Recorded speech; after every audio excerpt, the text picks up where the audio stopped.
person everyone needs. I am Webb Hoggard, and I am excited today to talk to you about, we're continuing our talk about Jonathan, who is a man of honor. So today we're going to be talking about the subject of honor, and I encourage you to be reminded the power of honor. I heard a minister recently say that it's the attitude of the miraculous is to be in a culture of honor. And so I encourage you to give great value to the people around you and continuously add and build them up. So we're reading today from the man of honor. The one who sits at the right hand of our Heavenly Father is from the lineage of David. The ancestral figure to the kingship of Jesus is David, and like Jesus, David had someone who prepared the way. David had Jonathan. Jesus had John the Baptist. You would be hard-pressed to find anyone who accomplished anything without having another to prepare the way. Jonathan had a knack for calling out greater things in those around him. He inspired the armor-bearer to fight without proper battle training. He earned the loyalty of the men in the army, which they displayed by disagreeing with the king's rash vow. David, he's a boy, but Jonathan sees a king. Jonathan is the kind of guy I want to be, someone who calls greatness out of anyone. God and his angels constantly call greater things out of those who think they are nothing. While Gideon is hiding, God calls him mighty man of valor. Abram is childless, and God calls him Abraham, which means father of many. Jesus looks at Simon, the wishy-washy fisherman, and says, "You are a rock." Our God is constantly changing people's names and narratives. We must recognize people's God-given qualities and begin to call them out, just as God does. Shall we focus on the true, praiseworthy, honorable parts of people and convince them that they are able to be what God wants them to be? This is exactly the power of firming up your identity. You can now help others find theirs. However, this is the order. You must be firm in your identity before trying to identify anyone else. Bob Buford says, "Success means using your knowledge and experience to satisfy yourself. Significance means using your knowledge and experience to change the lives of others." This is true, and our hearts should be bent on helping others, but I believe success must come first. This creates the collateral needed to speak into someone else's life. Your identity, then your destiny, and finally, your legacy. Trusting your identity is formed and firm in God's design. Be strong and courageous in your life and work to see great victories and success. Then spend the rest of your life helping someone accomplish this in their life. Once you get up the ladder, help others climb. John Maxwell speaks of his greatest job being in ladder building, helping other people get where they want to be. In Bob Buford's book, Halftime, he states, "The best way to earn the goodwill of your neighbor is to ask either explicitly or implicitly, 'What can I do to be useful to you?'" I think this is the greatest contribution of our entire lives. How can we add value to others? How can we add weight to their worth? And who wants it? When it comes to deciding who you may help, I think there's a simple test. Ask. Today's culture force feeds us that we should never impose our beliefs or help on anyone ever. This has become a crutch for many healthy people, keeping them from seeing whether they may add to anyone's life. This is a tragedy. We need each other, so let's get involved. I've heard it said that a man's fruit grows on other people's trees. That is the truth. Our real success lies in what is being produced in the people we serve. Our children or disciples or friends or employees should all be enriched by their connection with us. So who should we spend our time trying to help? Anyone who was willing to learn and grow. Everyone is worthy. Scripture is clear that each person was so loved by God that he sent Jesus to die on their behalf so that they can live with him one day. That means every single person is worthy of our time, interest, and honor. Paul would say it this way, owe no man anything but the honor that is due every man. We must never allow a person's usefulness to become their worthiness. If God said that each person is worthy of the blood of Jesus, then who are we to say otherwise? Even while we were still sinners, he sent his son to die for us. So let us not be those kinds of people who judge worthiness based on what can be done for us. May we be like God, in that we see Christ in every person, great and small. As we see in the story of the prodigal son, our worth is based on our birth or rebirth.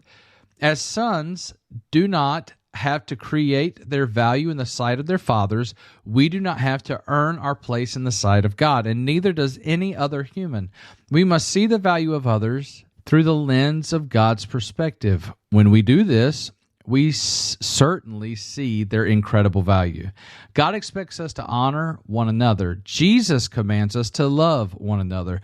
We should bear one another and carry one another's burdens in such a way that we all are lifted toward the perfection together. Peter says in 1 Peter chapter 2, verse 17, honor everyone. Love the brotherhood, fear God, even honor the emperor. There's an incredible verse that has become a life verse for me. It begins by saying, honor everyone. It's that simple. Everyone is worthy of honor. Everyone has value. Give respect to all people. We will talk in a bit about the people in your life who encircle you and how each group should have influence in your life. Honor is expected for everyone. I grew up in a culture that preached that only the elders deserved honor. I want you to know the gray hair does not warrant you any more respect than anyone else. Words don't have more weight or value because they come from an older voice. God has given all of us the right to be called His children. Before we discuss the word honor, I would like to offer a warning. I believe that we should be so secure in our identity with God that we could be so vulnerable with other people and not worry about the pain of being taken advantage of. Sadly, this is probably not wisdom. We may have a few friends that you can be completely honest with, but many people are ready to hurt you where it hurts most. I in no way want to encourage you not to open up to others, but just give this warning to be careful who you attempt intimacy with. There's a story at the very beginning of Jesus' ministry after he turned the water into wine at the wedding at Cana. It says that several people fully believed in him, yet he did not trust himself to them because he knew their hearts and his mission. This verse helped me in one of the darkest seasons of my ministry. I tried to live so open-heartedly that sometimes it's easy for people to take and twist my words and motives. Jesus instructs us to be innocent as doves and as wise as serpents. Our innocence makes us feel we have nothing we can't share, but our wisdom should tell us that there's plenty we should conceal. Be mindful not to overshare when you're trying to help others. Let people have weight in your life, but don't let anyone hold you down. Listen to everyone as if you were listening to Jesus, but don't give anyone the same weight in your life. Never let what a mortal human says outweigh what God says of you. But what is honor? In 2014, I learned that the word honor really means. The Hebrew understanding of honor is to give weight to. There are certain people in my life whose words hold more weight than others. Those who have been with you the longest often have the most weight in your decisions and in your heart. I learned the meaning of the word on Mother's Day. I walked over to my mom who was sitting down working, hugged her, and dropped my entire weight on her. No, you may not know, but I'm a big old boy, okay? I told her Happy Mother's Day, and she whispered through her crushed lungs, "Thank you, buddy." We all laughed really hard, but then I told her that the word honor really meant it was a really meaningful moment. It really clicked how much weight we both carry in one another's lives. She has never cared for anyone as she has for me, and I have never cared for anyone's opinion more than hers. We will forever hold great weight in one another's lives. The Greek word for honor means to give value to. I also love this New Testament explanation that we can place or add value to others. God states our value. It's greater than silver or gold. It is the imperishable blood of Jesus Christ. We must recognize and treat people accordingly. We've already established that you're immeasurably valuable to God. He planned you, He planted you, He designed you, He promotes you. He has so much love and time invested in you, and He has the same feeling for every other person on earth. We must treat one another with the same respect as we now understand God has commanded us. Relationships matter most. At the end of life, the only thing that will matter is our relationships. Jesus tells of many who will get to judgment and explain their resumes of healing, ministry, and demon defeating, only to be met with, "Depart, I never knew you." Knowing Jesus is all that really matters. We must be in deep relationship with Him. The same is true of our impact on the world. Jesus expects us to have strong relationships here on earth. In fact, we're designed for relationships. God wants us to produce and have great success. God wants us to subdue the earth. He wants us to manage all the resources of the earth for our good. He wants us to reproduce ourselves. Yet it's in the area of relationships that God recognizes something is not good on this earth. Something is not right. It is not good for man to be alone. He makes us a friend, someone who is from us and is made to help us. There is a psalm that speaks of how good it is when men dwell together in unity and togetherness. Unity is not the opposite of diversity. That's uniformity. Unity is the harmony that is struck when we live with one another for one another.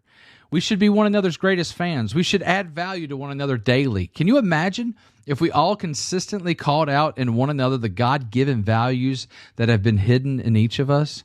None of us can become what God has designed us to be without the help of others.